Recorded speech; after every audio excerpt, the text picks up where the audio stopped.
প্রিয় ভিউয়ার্স, আজ দেখাবো আপনাদেরকে আমার ছাদ বাগানে আপেল ফল। আপেলের এই জাতটি আমি পেয়েছিলাম লন্ডন থেকে। আমার এক ফ্রেন্ডের ছোট ভাই লন্ডন থাকে, সে আমাকে এই জাতটি গিফট করেছিল।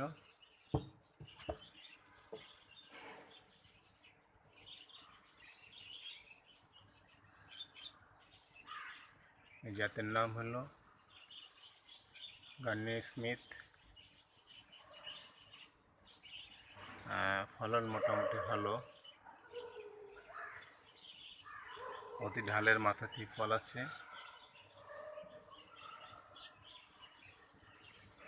আমি গাছটি লাগানোর জন্য মাটি প্রস্তুত করেছিলাম 35 থেকে 40% গোবর, 65 থেকে 60% মাটি দিয়ে, সাথে আমি কিছু টিএসপি এবং পটাশ সার ব্যবহার করেছিলাম। প্রথম গোবর মাটি আমি একটু ভালো করে শুকিয়ে সাথে টিএসপি এবং পটাশ সার দিয়েছিলাম। মাটিটা শুকানোর পরে আমি মাটিটাকে আরও 5-7 দিন ঢেকে রেখেছিলাম একটা পলিথিন পেপার দিয়ে। তারপরে পলিথিন পেপারটা আমি তুলে 5-7 দিন পরে ওই পেপারটা তুলে আমি মাটিটা আর একটু শুকিয়েছিলাম একদিন, কারণ মাটি ঢেকে রাখলে ওর ভিতরে একটা গ্যাস তৈরি হয়। তো ওই মাটিটা আরেকদিন রোদে মেলে দিয়ে আমি এই গাছটাকে ছাড়িয়ে পরে আমি গাছটা রোপণ করেছিলাম। প্রতি থোকায় 5-6টা করে আপেল আছে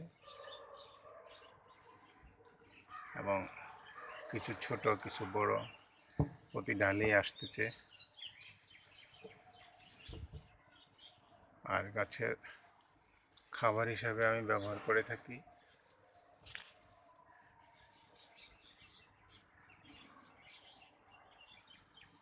টিএসপি এবং কিছু পটাশ সার। আমি এই সারটা গাছে দিয়ে থাকি 2.5 থেকে 3 মাস পর পর। আর আমি যে একটা কাজ করি সেটা হলো কন্টিনিউ আমি খৈল ভিজানো পানি দিয়ে থাকি গাছে।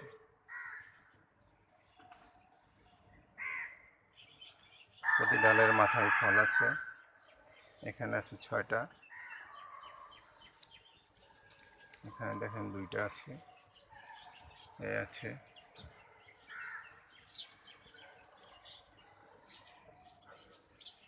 তো খোলের পানিটা আমি সারা বছরই দিয়ে থাকি। বৃষ্টি যখন আসে তখন আমি খোলের পানিটা গাছে দেই না। এখানে আছে 2 থোকা, দেখেন এখানে আছে 6টা, এখানেও ঠিক তাই আছে।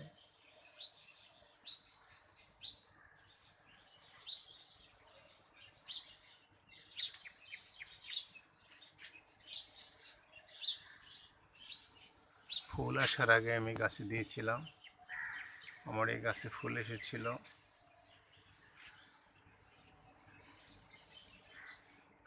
জানুয়ারি মাসের দিকে, তখন আমি গাছে একটু পটাশ সার দিয়েছিলাম। পটাশ সারটা দিলে গাছের ফলগুলি টিকে ভালো এবং ফুলটা ঝরে পড়ে যায় না। আপনাদের যাদের, বিশেষ করে আপনারা যারা ফল বাগান করেন, আপনারা ফুল আসার আগে পটাশ সারটা একটু ব্যবহার করবেন। অনেকে আমাকে বলেন যে আপনাদের গাছে ফল টিকে না। আমি নিজে কোনো কৃষিবিদ নই, নিজে দেখে দেখে শিখেছি। আপনারাও ফুল আসার আগে গাছে একটু পটাশ সার দেবেন। যখন ফুল আবার ঝরে পড়ে যায় তখন আবার আর একটু পটাশ সার দিবেন, তাহলে ফুলটা আর ঝরে পড়বে না, নাকি মানে গাছে গুটি চলে বসে যাবে। গাছে গুটি চলে আসার পরে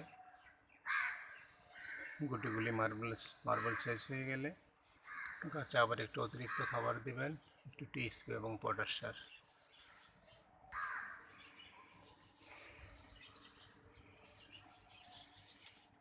মোটামুটি সব কটা ডালেই ফল চলে আসছে। এই ফুলগুলি পরে আসছিল, এখানে দেখেন আছে ফল, এখানেও ফল আসছে। এখনো উপরের এই ঢালগুলিতে ফুল আসে না, আশা করি এগুলিতে ফুল চলে আসবে।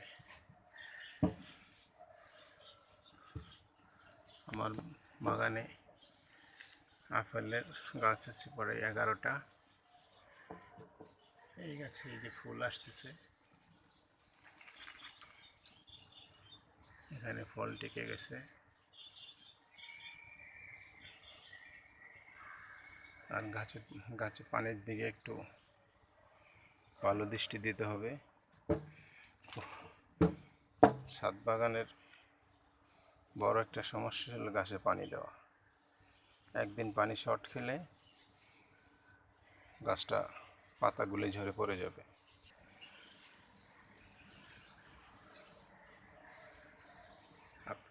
বৃষ্টি হয়েছে আপনারা ছাদে আসবেন না তা ঠিক না, বৃষ্টি হওয়ার পর ছাদে আসতে হবে, এসে দেখতে হবে গাছের কোনো গাছের গোড়ায় পানি জমে আছে কিনা।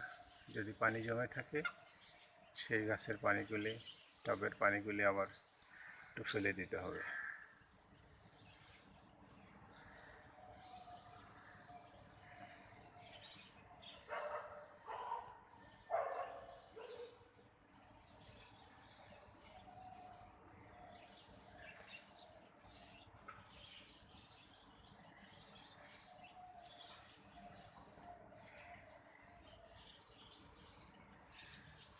আপনারাও ইচ্ছা করলে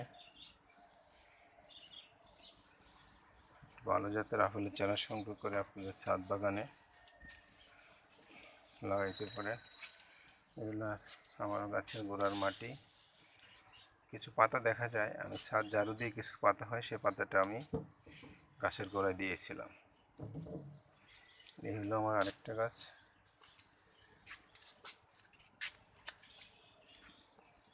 আমি পরীক্ষামূলকভাবে গুটি কলম দিয়ে বেঁধেছি, দেখি শিকড় আসে কিনা, এটা জাস্ট আমার পরীক্ষা করা। আমি আসলে গ্রাফটিং থেকে গাছ চারা করে থাকি, এবার ইচ্ছা করে আমি গুটি কলম বাঁধলাম শিকড় আসে কিনা দেখার জন্য।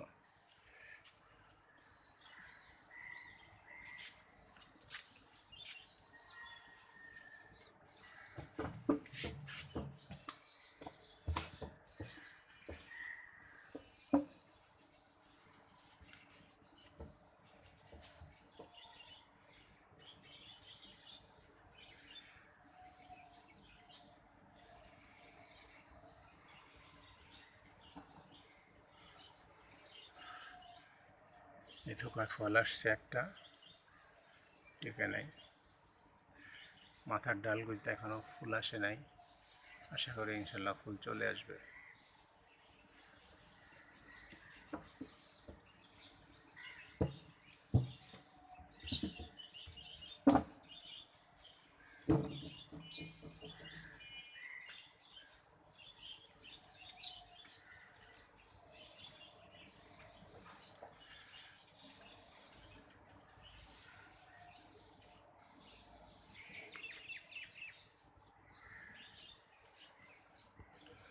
আমি গাছের মাটিতে কখনো কোনো কোকোপিট ব্যবহার করি না।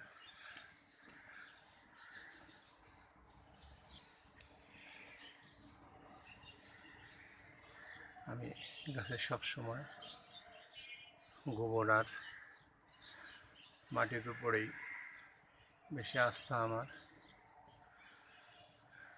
কিছু কম্পোস্ট তেমন আমি একটা গাছে দিয়ে থাকি না, কারণ ভালো মানের কিছু কম্পোস্ট পাওয়া খুব কষ্টকর। যদি ভালো কিছু কম্পোস্ট পাওয়া যায় তাহলে ব্যবহার করা ভালো, কিন্তু অনেকেই ব্যবসার খাতিরে কিছু কম্পোস্টকে একটু 2 নম্বরই করে থাকেন। সেজন্য আমি গোবরটাই বেশি ব্যবহার করি। আর এখন ঢাকাতে ভালো গোবর পাওয়া যায় না, যেটা পাওয়া যায় সেটা হলো ভুসির গোবর। তারপরে আমি সেটা ব্যবহার করি, কী করবো, কিছু করার নাই।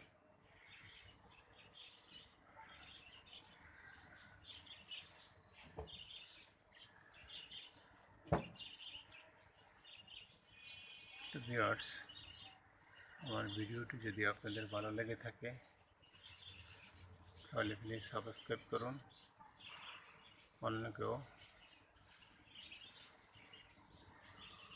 ছাদ বাগান করতে আগ্রহী করে তুলুন। চলুন আমরা সবাই মিলে আমাদের বাসা বাড়ির আঙ্গিনা ছাদগুলি ফাঁকা না রেখে সবুজে ভরিয়ে তুলি। আমাদের এক একটি ছাদ, বাড়ির ছাদ হয়ে উঠুক এক একটি অক্সিজেন ফ্যাক্টরি, যাতে এখান থেকে আমরা আমাদের শহরকে অক্সিজেন সাপ্লাই দিতে পারি, আমরাও পরিবেশ রক্ষায় কিছুটা ভূমিকা পালন করতে পারি। ভালো থাকবেন। আল্লাহ হাফেজ। আসসালামু আলাইকুম ওয়া রাহমাতুল্লাহি ওয়া বারাকাতুহু।